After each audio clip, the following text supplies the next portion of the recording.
ذکر بالخوف اور لمنځ به هم کوي وليس في الكسوف خطبه په کسوف کې چې کوم یوه خطبه نشته لانه لم ينقل ځکه په کسوف کې خطبه نقل سوې نه ده.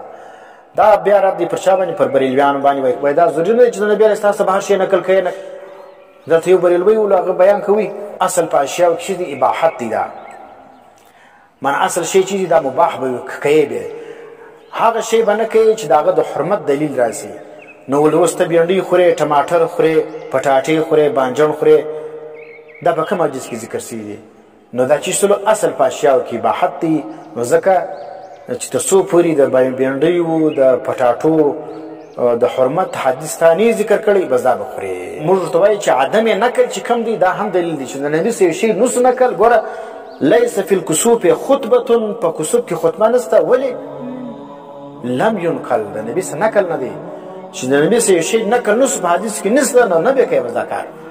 دویم جواب دا دی صحیح جواب دا دی چې ګوره بېنډۍ خوړل ټماټر خوړل بانجڼ خوړل دا دین نه دی. دا که بېنډۍ وخورې که بانجڼ وخورې که هر شی وخورې دا موږ نه وایو که چا بېنډۍ پخ کړي ډېر ثواب لري که چا بانجڼ پخ کړي هغه ډېر دینداره دی. وینې که چا پټاټې پخ کړي هغه بېدینه دی. وینې دا څوک نه وایي که پټاټې خوري هم دینداره دی که بانجڼ خوري هم دینداره دی. وینې په دې باندې د چا دینداري و دا موږ نه وایو چې په دې باندې سړی دینداره کېږي یا څوک پر دې خوړلو باندې ثواب غواړي.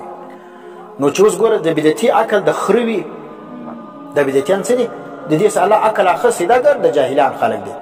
لنګوټه به یې تړلې شجرې به پرېږدي عقل به د خري.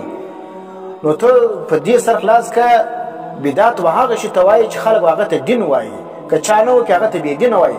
میلاد داسې شی دی چې که چا نه وکړي خلک هغه ته بېدینه وایي دا د دین منکر دی.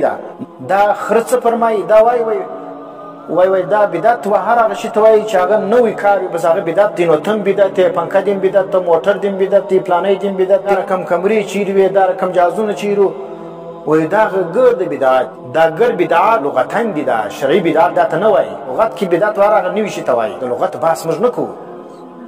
موږ بحث په شریعت کې شریعت کې بدعت څه ته وایي چې د صحابو د نبي اسلام څخه منقول نه وي شی یو طریقه د ثواب کار وي هغو ته معلوم و هغو نه کوي او باعث موجود و دغه باوجود هغه پر خیر باندې پر ثواب باندې تر موږ ډېر مین و هغو نه کوي او ته کوي. د میلاد صحابو ته نه معلوم چې نبي اسلام په 12 پیدا شوي دي ګردو ښه معلوم و او ما ورته ویلي چې ګز 12 ورځ خو د پیدایش ده نه اتم یا نن تاریخ دروغ هم په دا کې وایي په 12 باندې نبي اسلام نه دی پیدا شوی تاریخ وګوري. نو اتم تاریخ د پیدایش یا نن تاریخ د پیدایش دا ته خو ته دین وایي.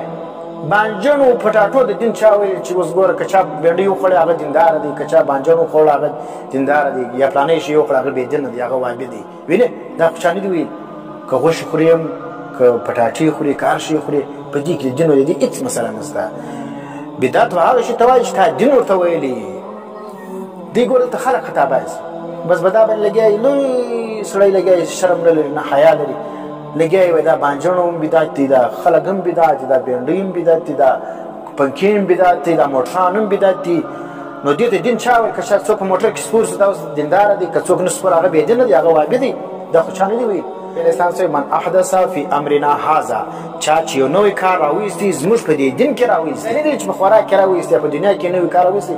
نو خو ګوره دنیا د بدعتو ډکه کړل. نوي کارونه چې کوم دي هغه ګرده د دنیا کارونه چې کوم دي هغه د دین سره کار نه لري. هغه چې هر څه نوي کې راویسي هغه ته موږ بدعت نه وایو. بدعت هغه ته وایي چې د دین کار یې ته وبولې او ثواب ورباندې غواړې او خلکو باندې فتوا لګوې لازم یې بولې او که چا نه وکړي هغه پلانی دی یا پلانی دی. وینې دغه شی چې کوم دا بدعت دی چې دین بولي خلک ثواب ورغواړي نو بس بیا بدعت سلو. وليس في الكسوف خطبه لانه لم ينقل ځکه دا چیز نه ده نقل نه ده. باب ثابت دی